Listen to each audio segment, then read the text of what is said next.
तीन चुड़ैलों की पार्टी। एक बार की बात है, दो दोस्त एक फैक्ट्री में काम कर रहे होते हैं। तभी एक दोस्त अज्जू अपने दोस्त हरिया से बोलता है। आज का काम खत्म हुआ, चल हरिया घर चलते हैं। नहीं भैया, तुम घर जाओ, आज मैं नाइट लगाऊंगा। क्या हरिया, तुझे पता है ना, फैक्ट्री के पास वाले जंगल में कुछ चुड़ैल रहती हैं। तेरा यहाँ रात में रुककर काम करना ठीक नहीं होगा। जैसे ही रात के 3 बजेंगे सारी चुड़ैल गांव में घूमना शुरू कर देंगी। नहीं दोस्त, मुझे मेरी बेटी का इलाज करवाना है। मेरे पास इतने पैसे नहीं हैं, इसलिए मुझे दिन रात मेहनत करनी होगी। तुम जाओ। चल ठीक है, मैं चलता हूँ, वरना कुछ देर बाद जंगल की चुड़ैलें अपना शिकार ढूंढने के लिए निकल जाएंगी। इससे पहले वो शिकार पर निकले, मैं अपने घर निकल लेता हूँ। इतना बोलकर हरिया का दोस्त वहाँ से निकल पड़ता है। वहीं चुड़ैल आपस में मीटिंग करती है और एक दूसरे से बोलती है। बहन चुड़ैल, हम रोज एक एक करके शिकार करते हैं और खुद ही खा जाते हैं। इससे हम तीनों में से कोई ना कोई एक हमेशा के लिए भूखा रह जाता है। मेरी मानो तो हम तीनों को मिलकर पार्टी करनी चाहिए, पार्टी, और एक दूसरे को भी पार्टी देनी चाहिए। मैं कुछ समझी नहीं। मीना चुड़ैल, तुम्हें तो पता है ना, गीता चुड़ैल अभी नई नई चुड़ैल बनी है, तो तुम तो जानती ही हो ना कि गीता बहन की मौत तब हुई थी जब वो पार्टी में जा रही थी। अब उसका दावत तो रह गया, तो मैं सोच रही हूँ क्यों ना उसे उसकी दावत पूरी करा दी जाए और हम तीनों मिलके फिर से गीता चुड़ैल को पार्टी देंगे। तुम सही बोल रही हो, तो चलते हैं अपना शिकार करने। बहन, पर अभी हमारा शिकार करने का टाइम नहीं हुआ। तुम तो जानती हो ना, 3 बजे रात को हमारी शक्तियाँ बढ़ती हैं और हम तभी शिकार करते हैं। पर हमें तो पार्टी करनी है ना, और पार्टी के लिए थोड़ी मेहनत तो करनी पड़ेगी। इतना बोलकर वो दोनों चुड़ैल हवा में उड़ने लगती हैं और अपना शिकार ढूंढने लगती हैं। थोड़ी ही देर बाद दोनों हवा में उड़ते हुए जंगल के बाहर जाती हैं, जहाँ वो हरिया के दोस्त अज्जू को अकेले घर की ओर जाता हुआ देखती हैं। अज्जू को देखकर वो दोनों चुड़ैल पेड़ों पर जोर जोर से हिलने लगती हैं। पेड़ों को हिलता देख अज्जू बहुत डर जाता है और वो अपनी साइकिल की स्पीड बढ़ा देता है। तभी अज्जू के पीछे से आवाज आती है। अरे दोस्त, अरे रुक जा भाई, मैं भी आ रहा हूँ।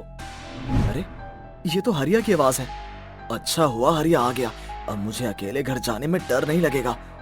ये सोचकर वो पीछे मुड़ता है। अज्जू जब पीछे मुड़कर देखता है तो वो देखता है कि पीछे कोई और भी है, जिसके बाद वो अपने फोन की टॉर्च जलाता है। उसके बाद भी उसे कोई नहीं दिखता।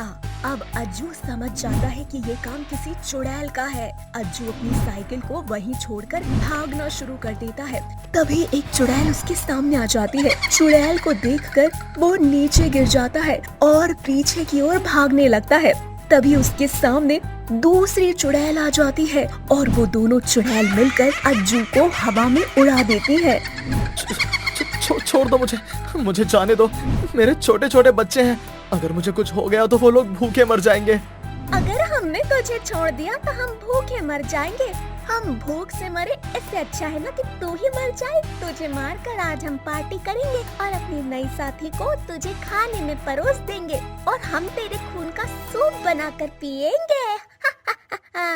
इतना बोलकर चुड़ैल अज्जू को अपने साथ हवा में उड़ाकर ले जाती है और मार डालती है। और रात के 3 बजे तीनों चुड़ैलें पार्टी करती है। और अगले दिन, बहन, मैं अभी नई हूँ, मुझे शिकार करना नहीं आता। क्या आज तुम दोनों में से कोई एक जना मेरे साथ शिकार करने चल सकता है? गीता चुड़ैल, हमारे होते हुए तुम्हें चिंता करने की कोई जरूरत नहीं। तुम पहले ही एक बार भूखी मर चुकी हो, अब हम तुम्हें भूखा नहीं मरने देंगे। ऐसे ही कुछ दिन बीत जाते हैं और वो तीनों चुड़ैल मिलकर आए दिन पार्टी करती हैं। ऐसे ही हर बार की तरह हरिया इस बार भी काफी रात तक काम करता है, परंतु अब कोई भी रात को उस जंगल से घर के लिए नहीं जाता। परंतु हरिया चुड़ैल से नहीं डरता, उसको बस अपनी बेटी का इलाज करवाना था, इसीलिए वो रात रात भर जाग कर काम किया करता।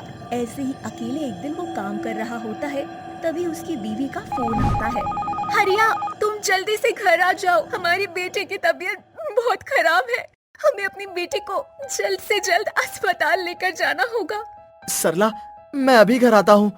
इतना बोलकर हरिया अपनी साइकिल उठाता है और घर के लिए रवाना हो जाता है। हरिया जंगल के रास्ते पर घर जा रहा होता है कि उस ओर एक औरत सामने उसे खड़ी नजर आती है। उस औरत को देखकर हरिया अपनी साइकिल रोकता है और औरत हरिया से बोलती है, अरे भैया, मेरी बेटी की तबीयत बहुत खराब है, मुझे उसे अस्पताल लेकर जाना है।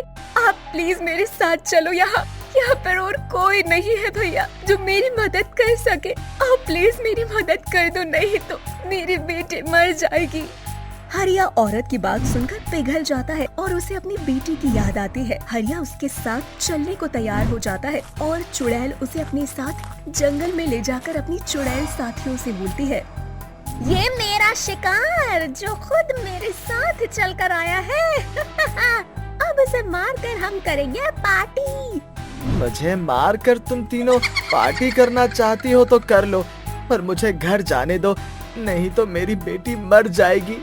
मैंने तुम्हारा भला करना चाहा और तुम मुझे ही मार कर मुझे खाना चाहती हो।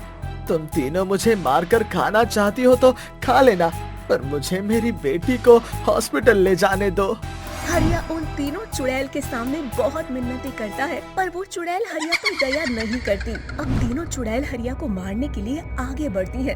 तभी हरिया के गले में हनुमान जी का लॉकेट चमकने लगता है और उसमें से एक तेज रोशनी निकलती है, जिस वजह से वो तीनों चुड़ैल पीछे हो जाती है। ये देखकर हरिया समझ जाता है कि ये तीनों चुड़ैल उसका तब तक कुछ नहीं कर सकती जब तक उसके गले में हनुमान जी का लॉकेट है। अब हरिया जल्दी से वहाँ से भाग निकलता है और वो तीनों हरिया का पीछा करती हुई गाँव में जाती है, जहाँ एक बाबा उन तीनों चुड़ैलों को आता देखता है। आखिर आ ही गई ये चुड़ैल इस गांव में। अब इन तीनों चुड़ैल को मेरी विद्या से कोई नहीं बचा सकता।